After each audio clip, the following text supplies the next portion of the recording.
Hello, everyone. I'm Dan Turbyville. This is Powerhouse Fence Show. Thanks for being here. Thanks for stopping by. Thanks for saying hello. So, if you've read the title of the episode, you probably have an idea, but today I'm going to make the announcement that we're building a Baja race team, so a desert race team. And, you know, that's kind of what we're going to talk about, but it's really about just making a dream a goal instead of it being fiction. I'm going to talk about the rooms that I've been in this year and the people that I've been around that have helped change me. And today's about just doing it today instead of continually putting it off and saying one day or, dreaming about it or whatever it is. Like today, we're going to talk about just doing it. So this show is sponsored by Memphis Fence Company, Simpalo, and Valgard Strategies Group. And we have some partners on the show. They're listed across the bottom of the screen here. We have Fence News, Fence Industry Publication, My Salesman, a lead qualifying software, EasyG Manufacturing. They make various attachments for skid steers and things like that for the fence industry, and the Thornton Fence Consulting Group. I've seen Tony posting some teasers of something that's coming, and I'm really curious to know what that is. But it says something about building a group of leaders, and we'll all find out together. There's a wasp or something flying around above my head, so I guess if I get attacked, then just bear with me. We are live. Phone number's on the bottom of the screen if you're listening live. Also, you can call me anytime you want, 901-878-4987. Someone actually called me just a few minutes ago, and I was trying to start the show, and I didn't answer the phone, but leave a message. I'll call you back. So talk about books that I'm reading and podcasts that I'm listening to and stuff like that. It's the same as it was. Still listening to or reading Be Your Future Self Now by Dr. Benjamin Hardy.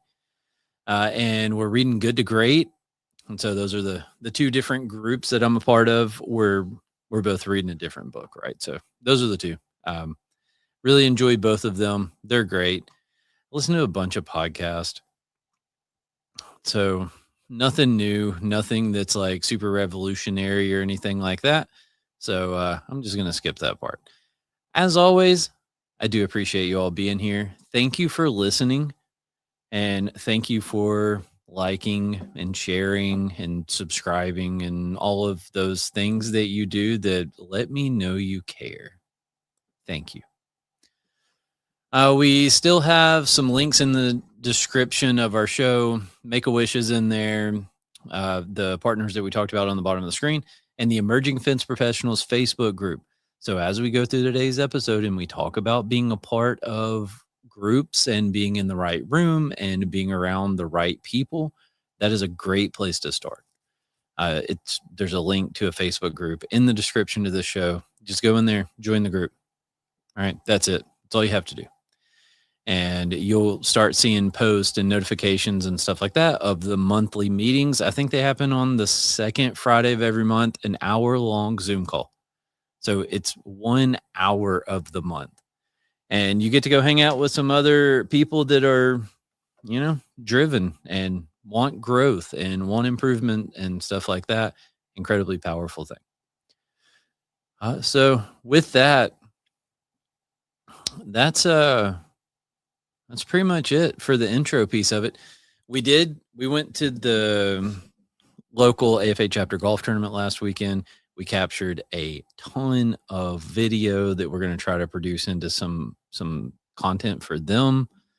If you know Mr. Philip Doyle, I'm sure you know by now that unfortunately we lost him right before that golf tournament, and that sucks. That's tough. And definitely is going to leave a hole in AFA and, the fence industry as a whole. But we're going to, try to honor him by turning the footage from the golf tournament into something cool. So, but all right, let's get into the show. So I already told you, we're going to build a Baja race team, okay? And a piece of it is I plan to document the whole thing. And this is actually the first documented piece of media that has been produced for the process. So, congratulations, you're here at the beginning.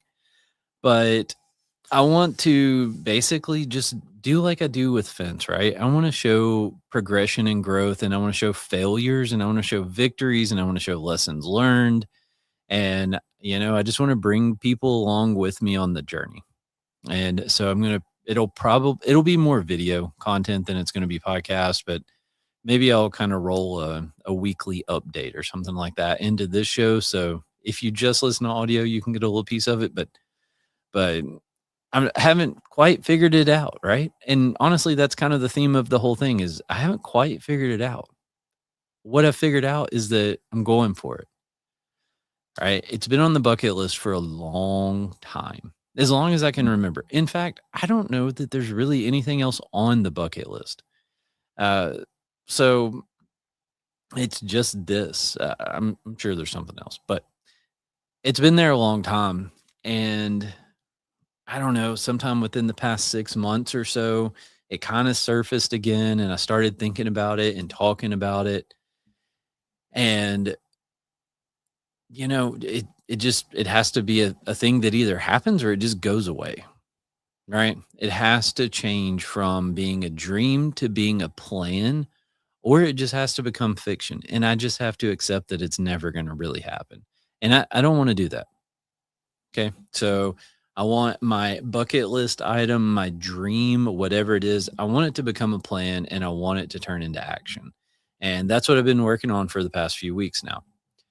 But there's been this question floating around that is, what would you start today if you knew you couldn't fail?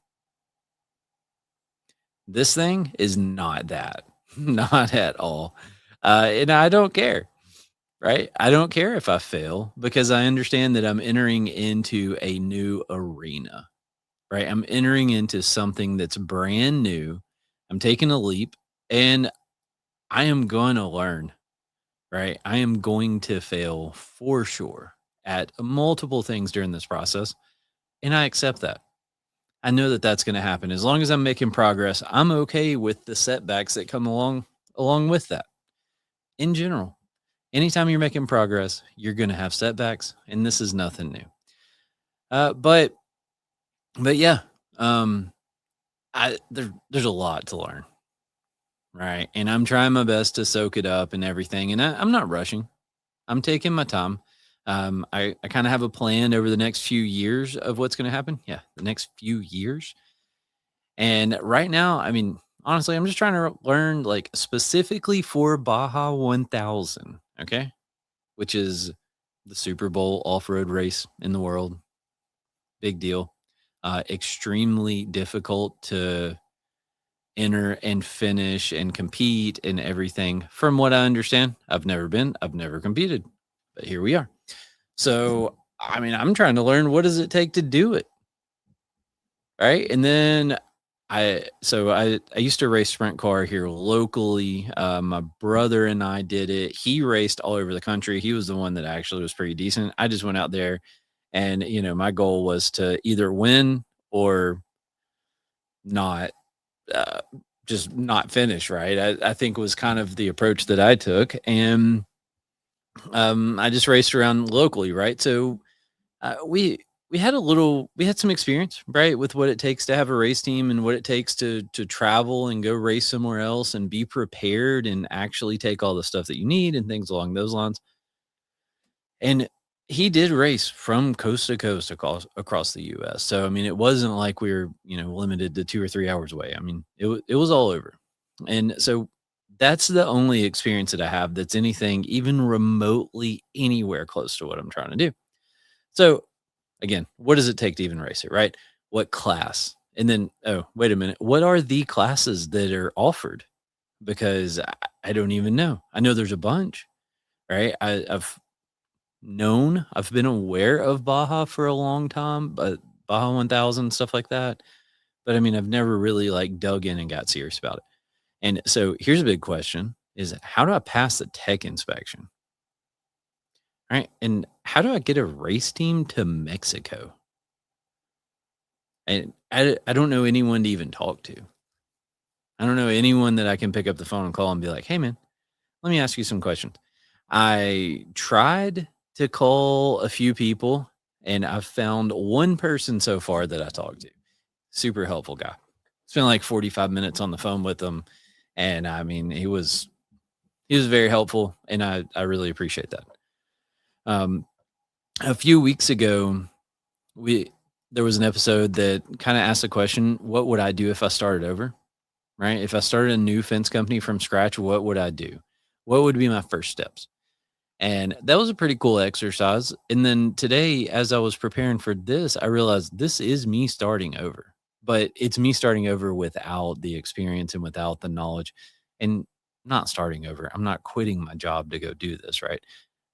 So it's not like that, but it is starting something completely new and it's going to all be documented. It's going to be cool. I think it's going to be a neat experience. That's That's the sales pitch, I guess, that I have for sponsors right now is, "Hey, I'm gonna document the entire thing and show how a person who doesn't really know anything about this can get from where I am now to, you know, rolling across the starting line here in a few years." And just try to document that entire journey and all of the stuff that I learn and what I encounter and what I experience along the way. And so far, hasn't really worked. Nobody has been very interested in sponsoring, but I'm not giving up on that, right? It's every time I hear no, I get closer to that yes that is eventually coming. Statistically, you have to get a yes eventually. We just got to get all the no's out of the way. So that's the process that I'm going through there. Um, but I'll kind of go through a few of the things that I've learned and share some of where I am right now. And I don't even know if this is right. Right? Like I'm this is what I think is right today, but maybe 6 months from now I'll look back and I'm like, "Oh gosh, you were a freaking idiot." Like none of that is right. Uh, maybe, and that's okay too. So when I first started off like actually getting serious about it, I mean, the dream, if you know anything about desert racing or off-road racing, I mean, the dream would be to race a trophy truck.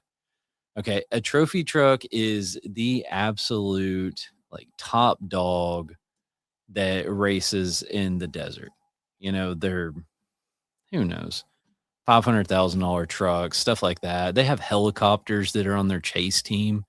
The helicopters will fly through, over the top of the truck. I mean, they have crazy suspension on them. Like, these are the big money teams. Um, yeah, that would be really cool, right? But that ain't me. I'm not a big money team.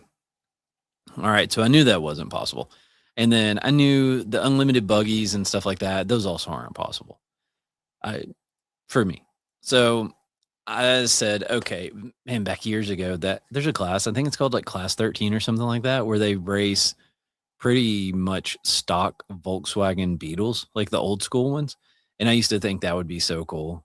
And now that I'm a little older and a little frailer, I've decided, yeah, I don't think I'm interested in just getting the crap beat out of me for, 1,000 plus miles through the desert. So I think I want something with a little more advanced suspension.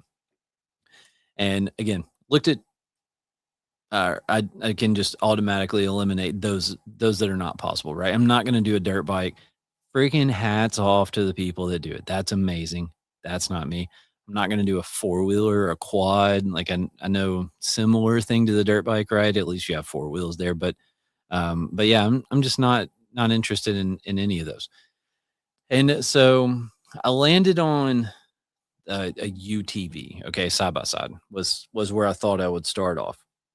And so I started exploring that path, and then I immediately started questioning it, right? Because I found some websites that had some cars for sale and stuff like that. And I found some of these buggies and I was like, man, those buggies aren't that much more than by the time you buy side by side and build it and all that stuff, the buggies aren't that much more.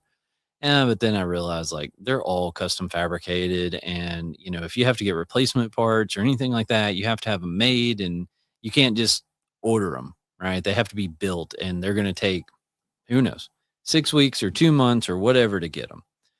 So that was kind of, and I don't mean like the top tier unlimited buggies when I'm talking about buggies. There are a lot of classes, and so there are like lower classes of buggies, right? That would be feasible. But again, the parts and trying to orchestrate all of that stuff just didn't seem like that was going to happen.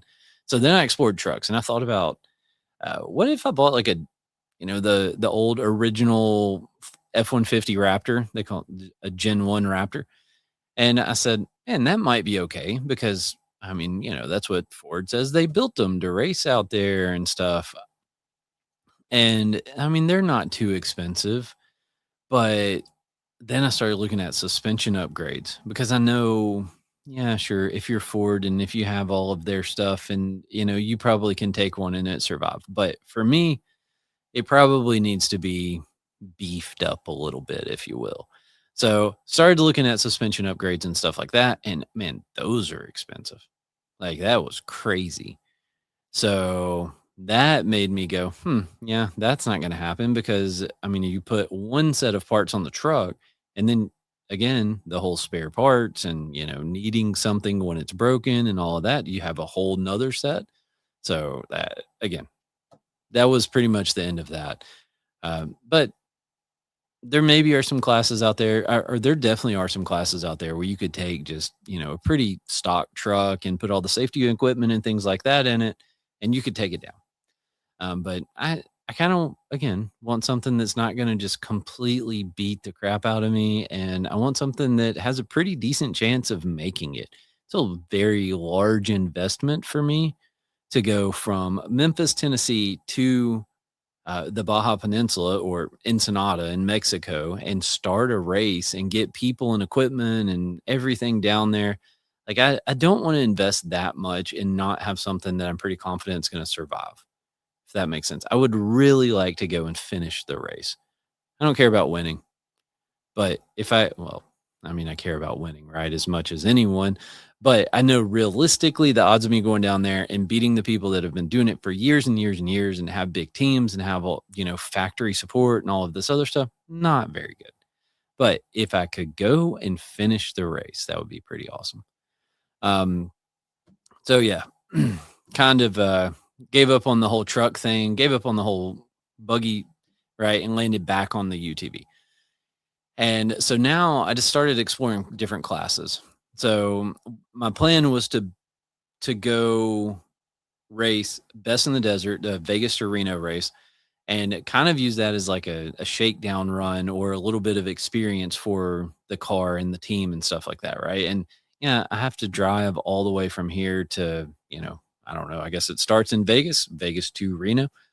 And so I have to drive from here to there to get equipment and stuff like that out there. But that's a lot different than driving from here to Mexico. So, uh, yeah, I was going to use that as kind of the shakedown run. And then from there, come back, fix whatever was broken, apply some lessons learned, and then take the car to Baja.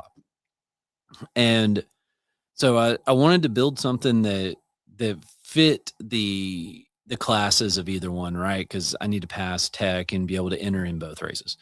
So started exploring all that in both Score, which is the Baja 1000, and then Best in the Desert, which is the Vegas to Reno race. And so I landed on Pro Stock UTV, which is what Score calls it. And it seems Score is a little bit more stringent on the rules than Best in the Desert. And so my goal is to build it to where it will pass tech at the Baja 1000 or pass tech for Score. So that is certainly subject to change. Like I said, I'm liable to listen to that 6 months from now and be like, oh gosh, you're freaking dumb. Right. But as of now, as of today, that's where I am. And that's what I think.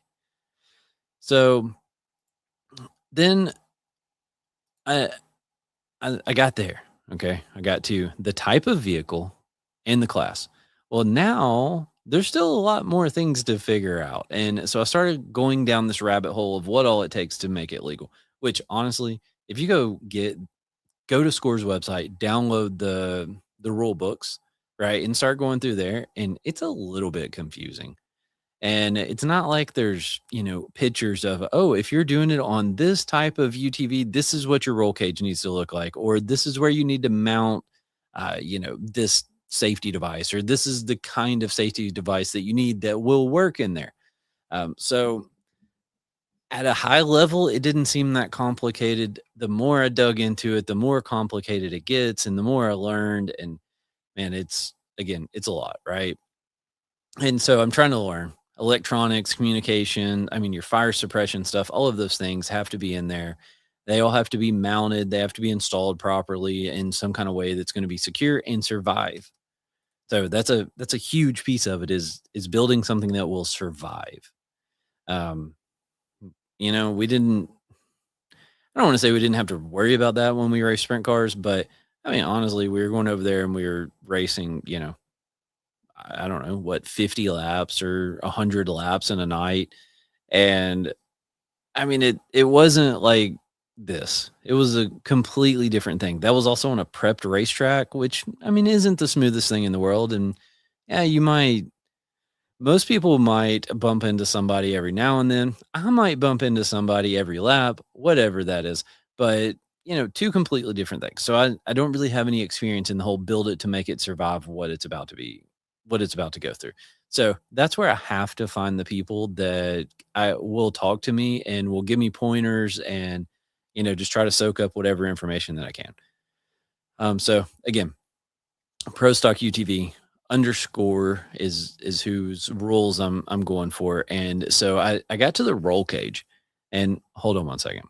Drink time.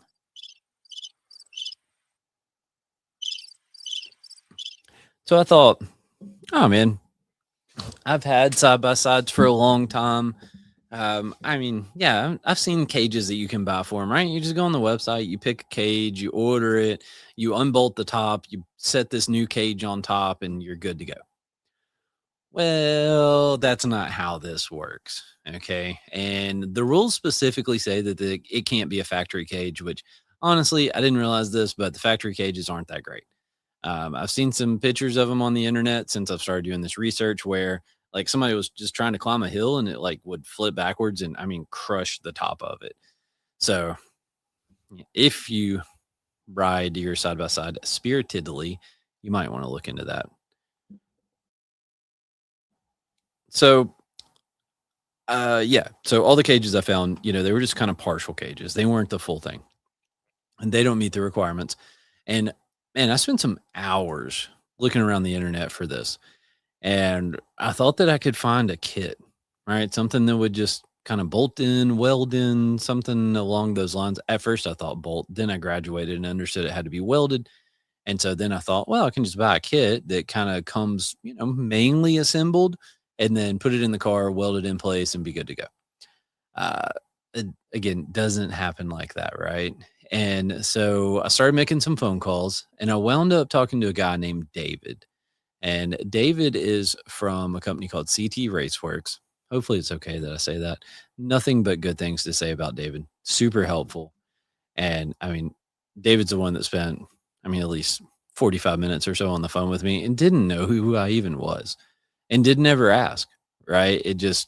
I called and I said, hey, I'm a dum dum. I am completely ignorant and I want to go race in the Baja 1000. And he goes, oh, okay. Well, let's start talking about it. Right. And we just went down the rabbit hole.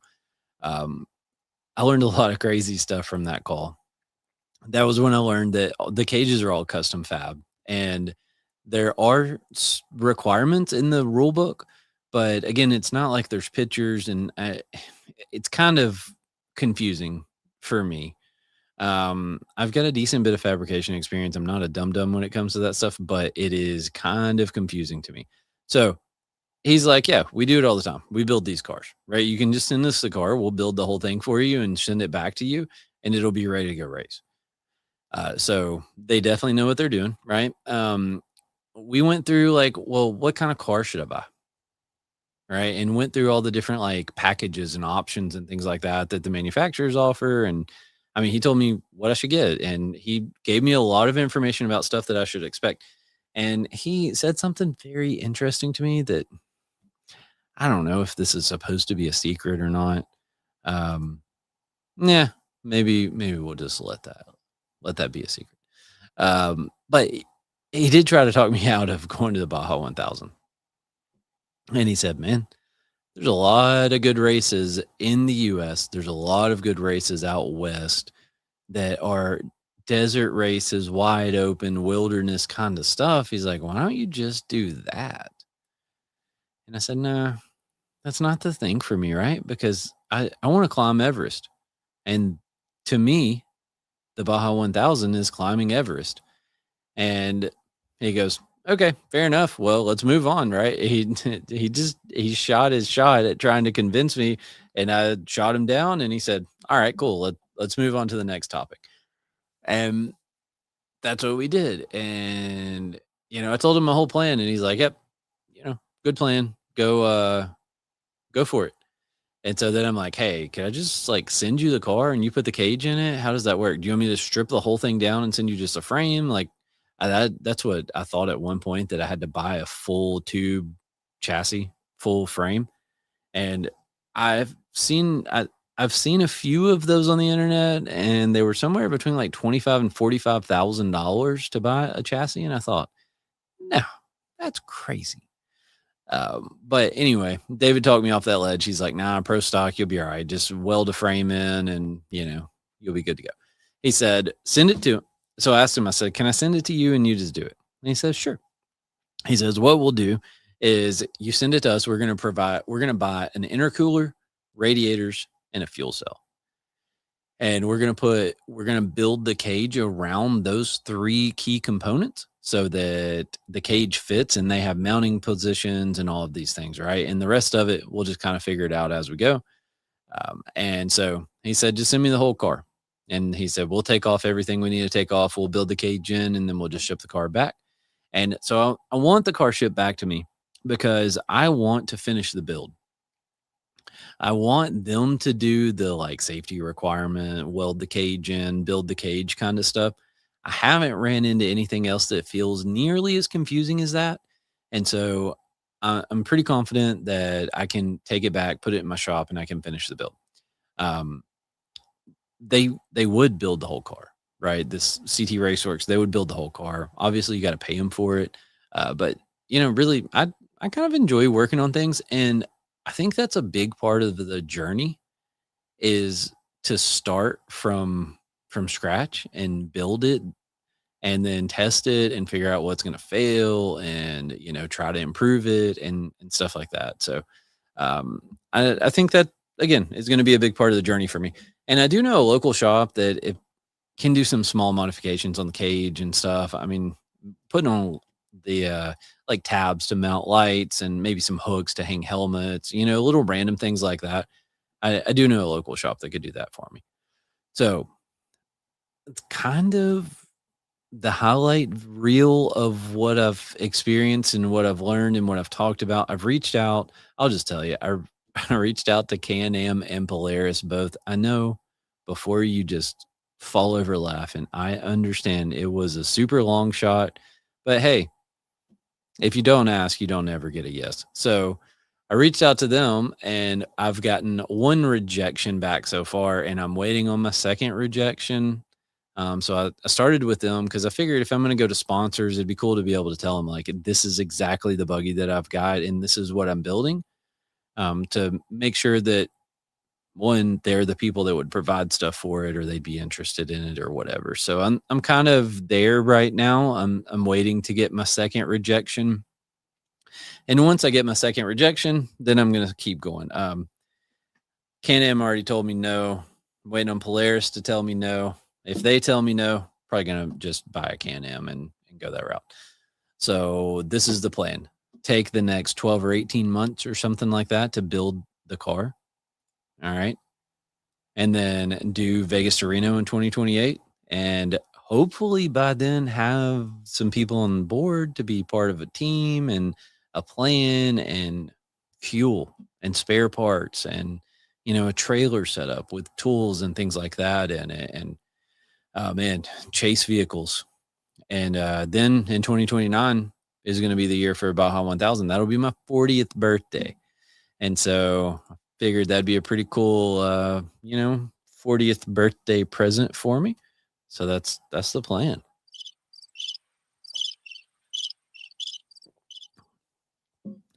And I hope to have two. Like the race car is not the way it works. You go and you pre-run. And the big teams, I think they'll go to Baja and they'll spend like 2 or 3 weeks pre-running before the race. And that's where this term pre-runners come from. I think the F-150 Raptor is kind of meant to be a little bit like a pre-runner.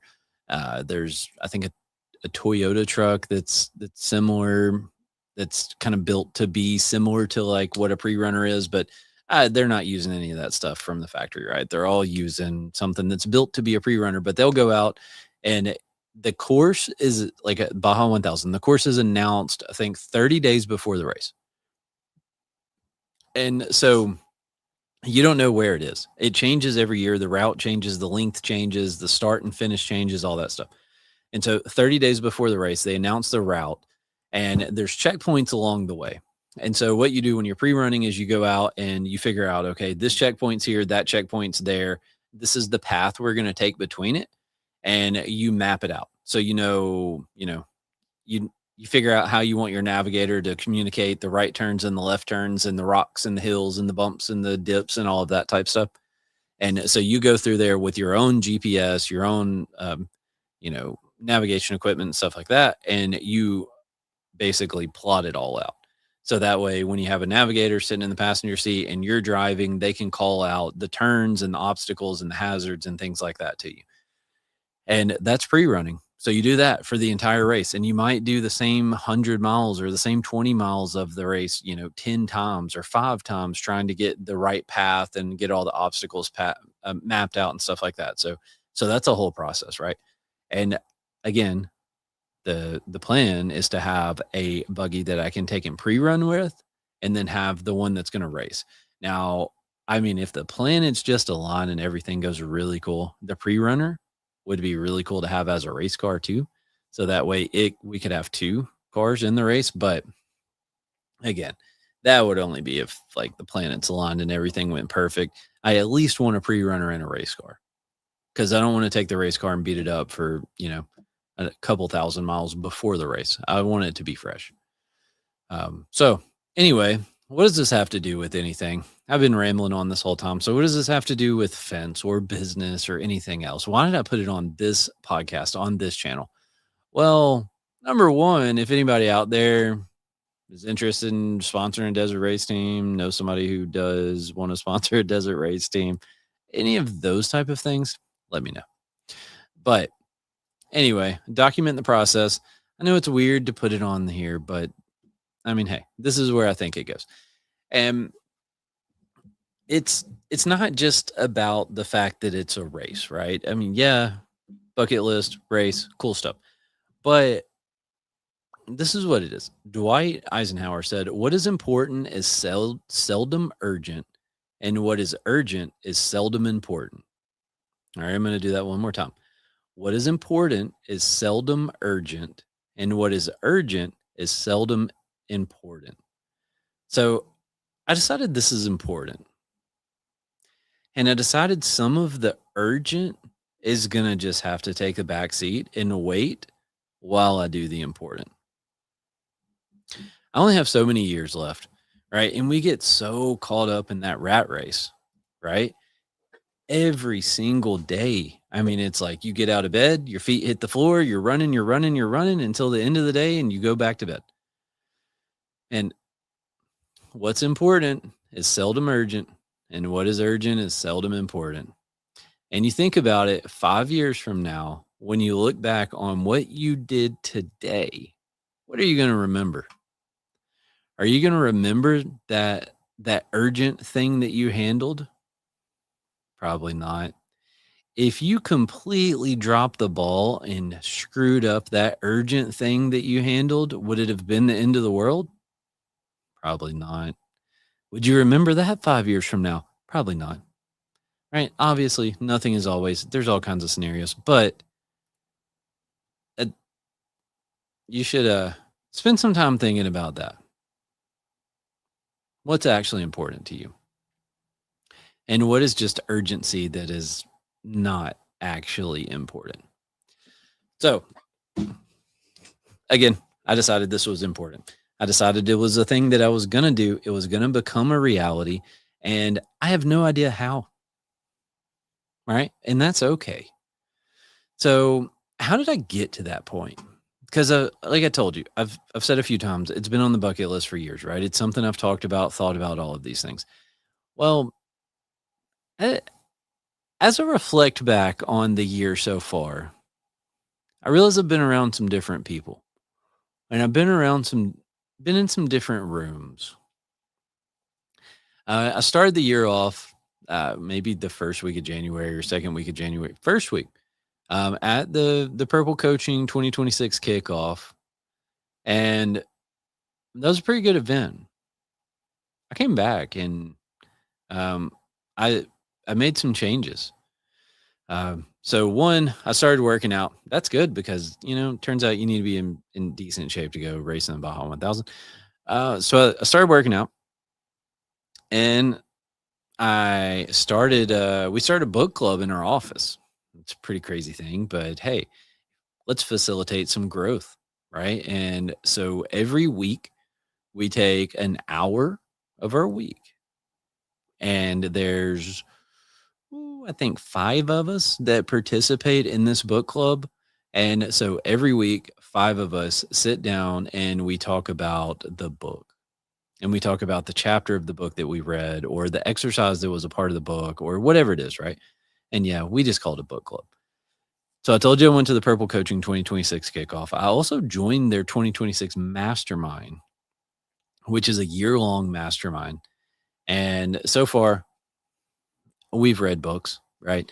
There's been a few kind of not book meetings that we've had, but for the most part, we've read books. And there were some people in that group who started a fast the Sunday before Easter. And I said, the thing that's been on my mind is that I quit these freaking nicotine pouches. That's what I did. Right. So that was my participation in the fast that came from that group of people. And I So I quit, right? And then read some more books because of being in that group. So it has something to do with the fact that it's, the purple coaches, right? They definitely put the event on and they are the ones who steer, right? But it's got a lot to do with the other people in the room. I give the other people in the room a lot of credit. Purple brings us all together. The people in the room push me to be better. Push me to be better. I'm still nicotine free. Hooray. I'm still working out.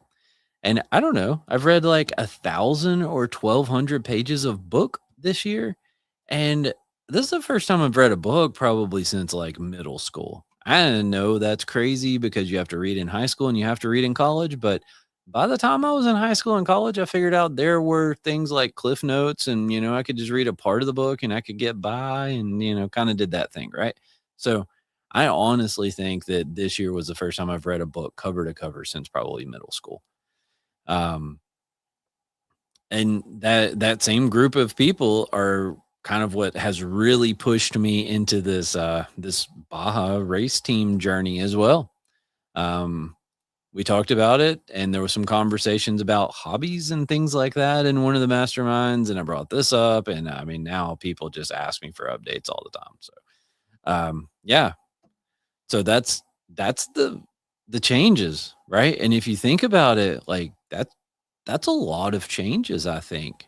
It's it is what, May 21st right now? So I mean, we're almost getting close to halfway through the year, but shoot, that's a lot of stuff. And I'm super grateful to have been a part of that group. I'm really happy that I went to the kickoff. I'm really happy that I joined the mastermind. I'm really happy that I spent time around those people because they all want growth and they all want to be better and they all want the person next to them to grow and be better. And so it's a pretty cool group to be in. Definitely suggest you find some group like that to be a part of. It changed my life. But anyway, whatever the thing is that you want to do or that you should do, like it's easy to put it off, right? It's easy to just say, man, I'm going to do that when this or that happens. XYZ happens, right? I have more money. I have more time. When things are a bit slower, when my shoes fit better, like whatever that is, hold on. It's real easy to just put it off. That's what I was doing, right? I told you the friggin' Baja 1000 been on the bucket list for years. And what was I doing about it? Nothing. Absolutely nothing. And that group of people pushed me and they say, why not now? And I go, oh, why not now? So now I ask you, why not now? What are you putting off? What do you need to just do? Why not now? So, yeah, you can move stuff from your bucket list to your to do list or to your doing list. All right. And again, this race team thing, I have no idea how I'm going to do it. I don't know how I'm going to pay for all of it. I don't know who's going to go with me. There's thousands of things that I don't even know exist that I have no idea how I'm going to do them either. And I'm probably way over my head in this thing. And I'm going to learn some hard lessons. But you know what? Good. I need that. I need to learn some hard lessons sometimes. And the question remains, why not now? So why not get started on that thing you've been putting off? Hmm. Why not at least at the very minimum do this?